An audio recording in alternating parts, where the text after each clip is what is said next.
नमस्कार बच्चों। पिछली क्लास में हमने देखा था उद्यमिता की भूमिकाएं। इसमें उद्यमी के लिए क्या महत्वपूर्ण भूमिका रखते हैं और राष्ट्र के विकास के लिए क्या भूमिका है। आज हम देखेंगे उद्यमिता की समस्याएं एवं सीमाएं, कि उद्यमिता के विकास में क्या समस्याएं आती है या ऐसी कौन सी सीमाएं हैं जिनकी वजह से उद्यमी तेजी से विकास नहीं कर पा रहा या प्रत्येक व्यक्ति उद्यमिता को नहीं अपना रहा है। इनमें हम सबसे पहला पॉइंट देखते हैं, आय की अनिश्चितता। उद्यमिता अपनाने का एक बड़ा दोष या सीमा यह है कि सदैव आय की अनिश्चितता का सामना करना पड़ता है। एक विद्वान ने ठीक ही लिखा है कि उद्यमिता आय की कोई गारंटी नहीं देती, कभी कभी कम तो कभी कभी ज़्यादा हो सकती है। ऐसे में उद्यमी एक निश्चित प्रकार का जीवन स्तर जीने में कठिनाई अनुभव करता है। दूसरा है लंबा गर्भकाल। गर्भकाल से तात्पर्य है कि उद्यमिता की एक सीमा यह है कि इसका गर्भकाल काफ़ी लंबा होता है। ऐसे व्यवसाय की स्थापना संचालन में एक नहीं अनेकों वर्ष तक लग जाते हैं और वृहद स्तर के उपक्रम की परियोजना में तो 5 वर्ष से अधिक समय लग जाता है। ऐसे उद्यम को कई प्रकार की कठिनाइयों का सामना करना पड़ता है और इतने लंबे समय का गर्भकाल होने के कारण उद्यमी अपना आत्मविश्वास खोने लगता है, जिससे कि अधिकतर उद्यम प्रारंभिक अवस्था में ही बंद हो जाते हैं। कड़ी मेहनत, हार्ड वर्क। उद्यमिता अपनाने वाले व्यक्ति को कड़ी मेहनत करनी होती है, उन्हें प्रतिदिन कड़ी मेहनत करनी पड़ती है।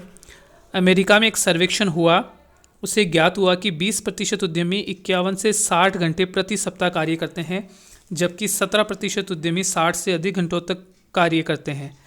भारत जैसे विकासशील देशों में जहां कार्य के घंटों का सरकार द्वारा कड़ाई से नियमन नहीं किया जाता, उद्यमी इससे भी अधिक लंबे समय तक कार्य करते हैं। भारत के छोटे उद्यमी तो 12 से 14 घंटा प्रतिदिन कार्य करते देखे जा सकते हैं। ऐसे उद्यमियों का ये मानना है कि उद्यमिता में बहुत अधिक मेहनत की आवश्यकता होती है, तभी आप सफल हो सकते हैं। नेक्स्ट है भारी जोखिम, हेवी रिस्क। उद्यमिता में जोखिम निहित है। जोखिम की मात्रा उद्यम की प्रवृत्ति से प्रभावित होती है।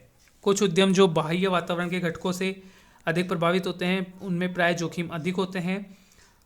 अतः ऐसे उद्यमों में असफलता का मुंह देखना पड़ सकता है, या ये कहा भी गया है कि जितनी रिस्क होगी उतना ही लाभ होगा। अतः उद्यमों में बहुत ज़्यादा रिस्क होती है, या कुछ उद्यमी शीघ्र पैसे कमाने की वजह से अपनी क्षमता से अधिक जोखिम उठाने का प्रयास करते हैं, जिससे कि वो उद्यम में असफल हो जाते हैं।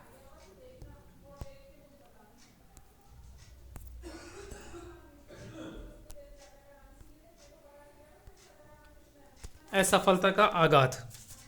नेक्स्ट है असफलता का आघात। असफलता से उद्यमियों को वित्तीय हानि का सामना करना पड़ता है, बल्कि और अनेक प्रकार के आघात भी पहुंचाता है। उसके परिवारजन, मित्र या साथी लोग उसको कई बार असफल होने पे ताना देते हैं, जिससे कि वो दोबारा कभी प्रयास नहीं कर पाता। इस असफलता के डर के कारण सामान्यतः व्यक्ति उद्यम प्रारंभ करने का प्रयास नहीं करता। फुर्सत में आनंद के लिए सीमित अवसर।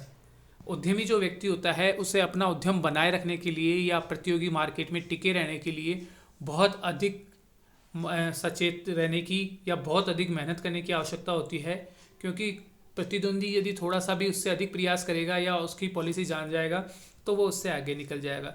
ऐसे में एक उद्यमी के पास अपने स्वयं के लिए आनंद के सीमित अवसर ही होते हैं। नेक्स्ट है चिंता या तनाव। चिंता या तनाव। उद्यमिता अपनाने वाले लोग प्राय चिंताओं से घिरे रहते हैं। उनका जीवन तनावपूर्ण होता है। इसका कारण भी स्पष्ट है कि एक और तो वो सब कुछ निवेश कर देते हैं तथा घर संपत्तियों तक को भी बंधक रख देते हैं। दूसरी ओर व्यवसाय में बढ़ती प्रतिस्पर्धा, ग्राहकों की इच्छा, फैशन परिवर्तन, कर्मचारियों के व्यवहार आदि की चिंता बनी रहती है। अतः उनके जीवन में तनाव उत्पन्न होता ही है। अतः एक सामान्य व्यक्ति भी सहज जीवन नहीं जी पाता।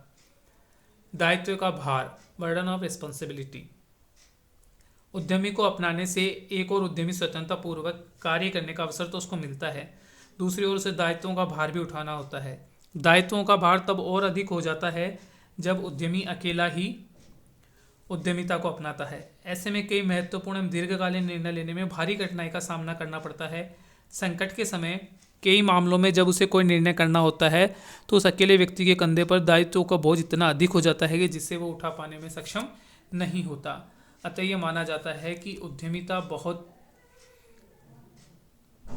तनाव वाला कार्य है। नेक्स्ट है वित्त की कमी, डेफिशिएंसी ऑफ फाइनेंस। व्यवसाय में जितनी अधिक पूंजी लगाई जाए उतना कम है। एक उद्यमी जब व्यापार प्रारंभ करता है तो उसे बहुत सी उन चीज़ों का ज्ञान नहीं होता है जहाँ वित्त की आवश्यकता होगी, और एक समय के बाद उसे लगने लगता है कि उसका द्वारा लगाया गया वित्त बहुत कम है। वह सब इस जगह से ऋण लेकर के शेयरों के माध्यम से वित्त की व्यवस्था करने का प्रयास करता है, परंतु ये वित्त की व्यवस्था भी प्रारंभिक अवस्था में करना इतना आसान कार्य नहीं होता, क्योंकि जब तक कोई उद्यमी सफल नहीं होता है तब तक उसे आसानी से वित्त उपलब्ध नहीं हो पाता। ऐसी परिस्थितियों में प्रारंभिक दिनों में उसे बहुत ही ज़्यादा इस कमी को सहना पड़ता है। नेक्स्ट है कर्मचारियों द्वारा धोखाधड़ी। कर्मचारी द्वारा धोखाधड़ी से तात्पर्य है कि अकेले व्यक्ति द्वारा उद्यम प्रारंभ करने पर वो पूर्ण रूप से प्रबंध व्यवस्था नहीं अपना पाता या ध्यान नहीं रख पाता, जिससे कि ये संभावना बढ़ी रहती है कि कभी भी कर्मचारियों द्वारा उसे धोखा दिया जा सकता है। कई औपचारिकताएं से तात्पर्य है कि एक उद्यम प्रारंभ करने पर कुछ कानूनी, सरकारी तथा व्यापारिक औपचारिकताओं को पूरी करना आवश्यक होता है। हमारे देश के कई उद्यमी के अनावश्यक कानूनी, सरकारी औपचारिकताओं को पूरा करना पड़ता है। यदि किसी लघु उद्यमी को देश के लगभग 30 कानूनों की औपचारिकताओं को पूरा करने पड़े तो उस दशा का अनुमान सहज ही लगाया जा सकता है। हमारे देश की सरकार का इस ओर ध्यान गया है। सरकार शीघ्र ही कुछ इसमें छूट देने का प्रयास कर रही है।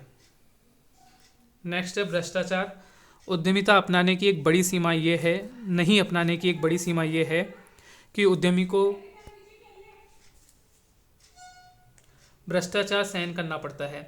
सामान्यतः एवं छोटा उद्यमी भ्रष्टाचार का सामना या मुकाबला नहीं कर सकता, उसे भ्रष्टाचार के आगे घुटने टेकने को मजबूर होना पड़ता है। हमारे जैसे कई देशों में उद्यमियों को सहन करना पड़ता है। हमारे देश में भ्रष्टाचार बहुत चरम पर है।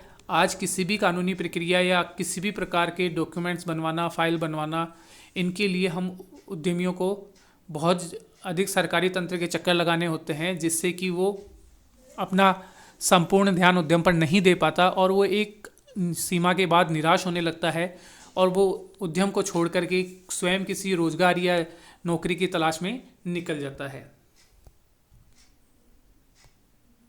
ये थे उद्यमिता की समस्याएं एवं सीमाएं।